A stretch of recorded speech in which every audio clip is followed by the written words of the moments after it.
This is the story about the Great Awakening.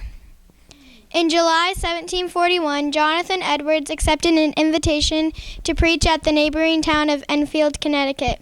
It was the height of the Great Awakening, 1740 to 42, one of the most intense outpourings of God's Spirit in American history.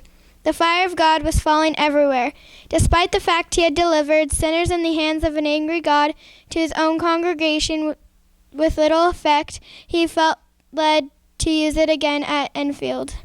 His techniques were unimpressive. He always read his sermons in an even voice, but with great conviction.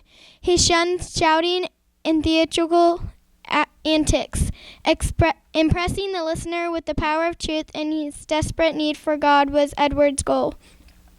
Nothing in his style or presentation could account for what happened the day at Enfield. An eyewitness, Stephen Williams, wrote in his diaries, "We went over to Enfield and we met dear Mr. Edwards of Northampton, who preached a most awakening sermon from these words, Deuteronomy 32:35. And before the sermon was done, there was a great moaning and crying went out through the whole house. What shall I do to be saved? Oh, I am going to hell. Oh, what shall I do for Christ?" And so forth. So yet the minister was obliged to desist. The shrieks and cry were piercing and amazing.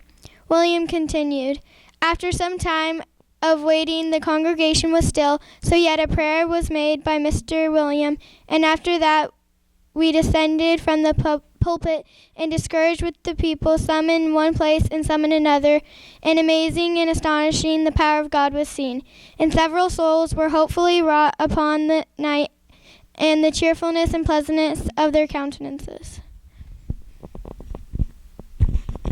Not all American ministers were swept up by the age of reason.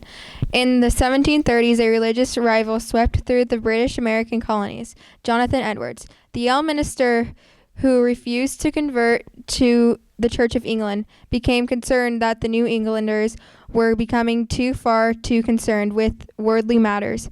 It seemed to him that the people found the pursuit of wealth to be more important than John Calvin's religious principles.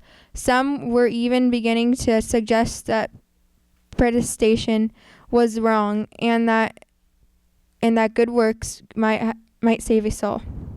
Edwards barked out from the pulpit against these